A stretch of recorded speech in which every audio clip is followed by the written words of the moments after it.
इस वक्त मैं मौजूद हूं खपराहा के महेशपुर गांव में। 9 अक्टूबर को सुबह लगभग 8 बजे घटना हुई थी।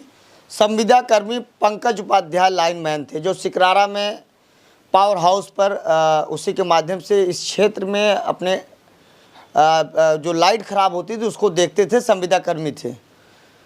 8 बजे 11,000 वोल्टेज की चपेट में आने से उनकी मौत हो जाती है। उसके बाद यह उनकी पत्नी है। पत्नी रोते बिलखते थाने पे जब जाती है तो वहाँ उच्च अधिकारियों द्वारा कई वादे किए जाते हैं कि आपको एक नौकरी दी जाएगी और आपके बच्चे का पढ़ाई लिखाई के प्रति जो खर्च होगा उसको भी दिया जाएगा और जो मुआवजा होगा, जो बीमा होगा उसको भी दिया जाएगा। लेकिन अभी तक लगभग 6 महीने से ज़्यादा हो गए, अभी तक पंकज की पत्नी को कोई न्याय नहीं मिला, ना कोई उनको जो बीमा था उस बीमा का पैसा भी नहीं मिला। इन्होंने बताया कि कुछ अधिकारी इनको बुलाए और दबाव बना रहे थे, 20,000 रुपये ले लो, समझौता कर लो। अब इनसे जानने का प्रयास करता हूँ इनकी क्या राय है। और इनके 4 बच्चे हैं, 1 लड़का है और 3 लड़कियाँ हैं। पंकज इकलौता बेटा था, ये उनकी माँ है। इस दुनिया में पंकज नहीं है और उनके पिताजी हैं। रो रो कर कैसे ही ज़िंदगी काट रही हैं पंकज की पत्नी। किस बात को लेकर आपको बुलाया गया था वहाँ पर? हमको बुलाया गया था कि वो छोटे दरोगा थे और एसडीओ सर थे। तो मैं यहाँ से थाने पे पहुँची तो वो हम फ़ोन लगाए कि सर आप कहाँ पे हो।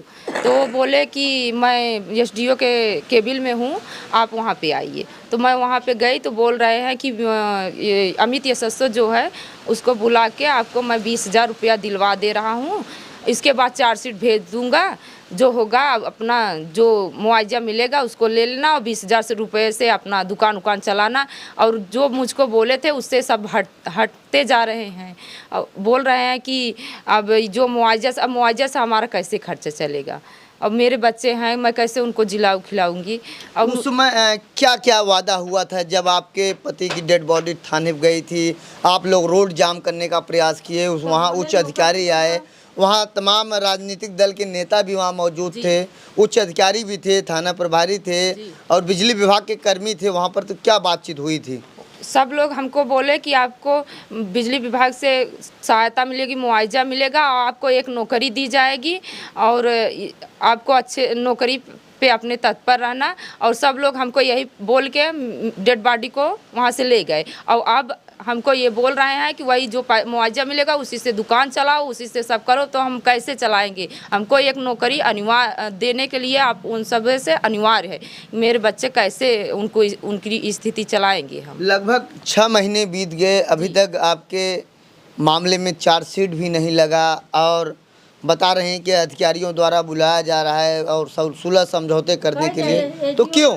जी, एसडीओ मुझे बार हम कम से कम 6-7 बार उनके पास हमको बुलावा आया। किसी से अपने से नहीं कहते थे, दूसरे से कह के हमको बुलवाते थे। जब मैं वहाँ पे गई, एक बार बोले कि आपको पेंशन मिलेगी, मुआवजा मिलेगा और आपके 2 बच्चों को पढ़ाई लिखाई का पैसा मिलेगा। इसके बाद मैं आपको मीटर रीडिंग में रख दूँगा, आप उससे अपना खर्चा चलाना। अब फिर 17 तारीख को मुझे फिर वापस बुलाए तो बोल रहे हैं कि अमित यशस्व से 20,000 रुपया ले लो, उसी का खर्चा बढ़ता, जब आपका बिजली विभाग से मुआवजा आ जाएगा तो अपना लेके चलाना। और ड्यूटी का नाम ही नहीं ले रहा, तो उसी समय मुझे बता दिए होते। उस समय जब बॉडी थाने के पास आपका रखा गया था, आप अपने बच्चों को लेकर वहाँ रो रही थी, परेशान थी, वहाँ तब आपको कुछ 50,000 रुपये का लोगों द्वारा मदद किया गया था? जी हाँ, दिए थे हमको। तो आप क्या चाहती हैं? हम बस यही चाहते हैं कि मेरा जो वहाँ पे हुआ था, जो वो लोग बोले थे कि हम आपको बिजली विभाग से मुआवजा और एक ड्यूटी देंगे, तो वही हम चाहते हैं कि हमको वही दिया जाए और हम भी अपना घर परिवार चलाएं। नहीं तो हम कैसे चलाएंगे? हमारे पास कौन है? मेरी सास है, इनका भी तबीयत खराब रहता है। तो बताओ हम इतना परिवार लेके कैसे चलें? हाँ, उन लोग तो लाइन को लगा के पति को मेरे ख़त्म कर दिए। सबकी साजिश थी, तभी तो आप आज हट रहे हैं। अगर साजिश नहीं होती तो हटते कैसे? अच्छा ये बताइए, जब घटना होने से पहले पंकज सुबह जब घर से निकले तो क्या कह के निकले? यही निकले जी। जब घटना उससे पहले लाइन में थोड़ा मशीन के घर में कुछ बिगड़ा था, वही बना रहे थे तो लाइन कट गई। तब लाइन चल रही थी, तब लाइन कट गई, तब वहाँ से फ़ोन आया, जेई का फ़ोन था, एसडीओ जेई सब फ़ोन किए, बोले कि चलती लाइन में लाइन ब्रेक डाउन हो गई। तब वो उनसे बोले कि कविता मैं जा रहा हूँ, चलती लाइन में लाइन ब्रेक डाउन हो गई है, मुझे जेई एसडीओ एसएसओ सब फ़ोन करके प्रेशर कर रहे हैं कि जल्दी आप लाइन को सुधारो, और मैं जा रहा हूँ। मैं उनसे बोली कि आप मत जाओ, जब सब लाइन मैन आ जाएंगे तब आप जाना। कहे नहीं मेरी ड्यूटी है, जेई फ़ोन कर रहे हैं बार बार, हमको जाना पड़ेगा। फिर यहाँ से घर से निकल गए, अब वहाँ जाके ये हादसा हुआ। कितने बजे आपको सूचना मिली कि पंकज को लाइट मार दिया है? 8 बजे उनका ऐसा हाल हुआ था। हमको 10-15 मिनट बाद फ़ोन आया कि भैया गिर पड़े, कोई हम वहाँ से फ़ोन किया कि भैया लाइन से गिर पड़े, ये हमको कोई नहीं बताया कि वो ख़त्म हो गए। जब मैं यहाँ से पहुँची तो देखी वो खटिया पुल रहे थे, उनकी सांस नहीं चल रही थी। क्योंकि मैं भी बॉडी को देखा था, यहाँ पर सर के ऊपर ही तार की चपेट में आए थे, यहाँ यहीं 11,000 वोल्टेज उनका पूरा हाथ मैं खोलने की कोशिश की, हाथ भी नहीं खुला, वो पूरी तरह से वो मतलब जख्मी हो चुके थे। आप यही चाहते हैं कि जो वादा किए हैं उसको पूरा करें? जी, हम यही चाहते हैं, जो वादा किए हैं उसको पूरा करें। नहीं होता वादा तो क्या करेंगे फिर? तब हम फिर आगे जाएंगे। और जो ये जेईएसडीओ बोल रहे हैं कि मैं ड्यूटी पे नहीं था 10 बजे, तो जब आप रात में भी तो ड्यूटी पे नहीं रहते थे तो फ़ोन करके क्यों, जब लाइन पानी बरस रही थी, जब कुछ भी तूफान आ रहा था तब भी फ़ोन करके क्यों उनको भेज देते थे? तब भी तो आप ड्यूटी पे नहीं थे, उस समय तो बोल रहे हैं ड्यूटी नहीं थे, और तब आप ड्यूटी पे रहते थे। ऐसे किसी के साथ जुल्म किया जाता, हम आगे भी चल के अपना बयान लगाएंगे कि ऐसे थोड़ी ड्यूटी होता। जब इस समय तो आप ड्यूटी से निकल रहे हैं, और उस समय आप ड्यूटी पे थे, तभी तो आप नहीं ड्यूटी थे, रतिया पे कौन ड्यूटी कर रहे थे?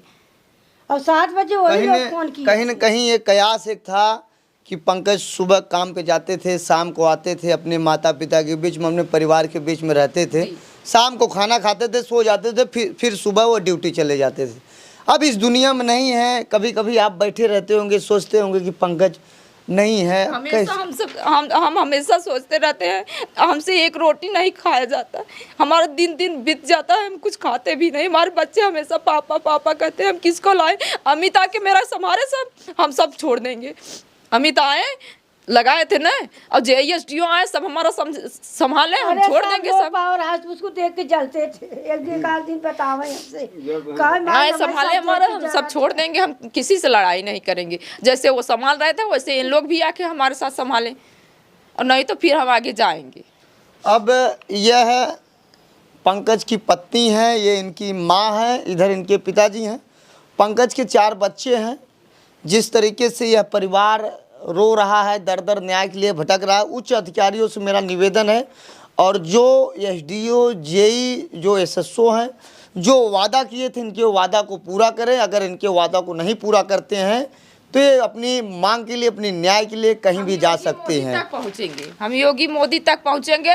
अब इन लोग हमको आगे बढ़ाने के लिए प्रेषित कर रहे हैं, तो हम अब आगे जाएंगे। नहीं तो इन लोग मेरा मांग पूरा करें। हम भी किसी से लड़ाई नहीं करना चाहते, लेकिन पर इन लोग हमको विवश करेंगे तो हम लड़ाई आगे करेंगे। जी, तो यह उनकी पत्नी है, इनका जो विचार था ये विचार रखी हैं। फिलहाल उच्च अधिकारियों से मेरा निवेदन है कि इस पीड़ित परिवार को मदद करें, न्याय करें, जो वादा किए थे उसको पूरा करें।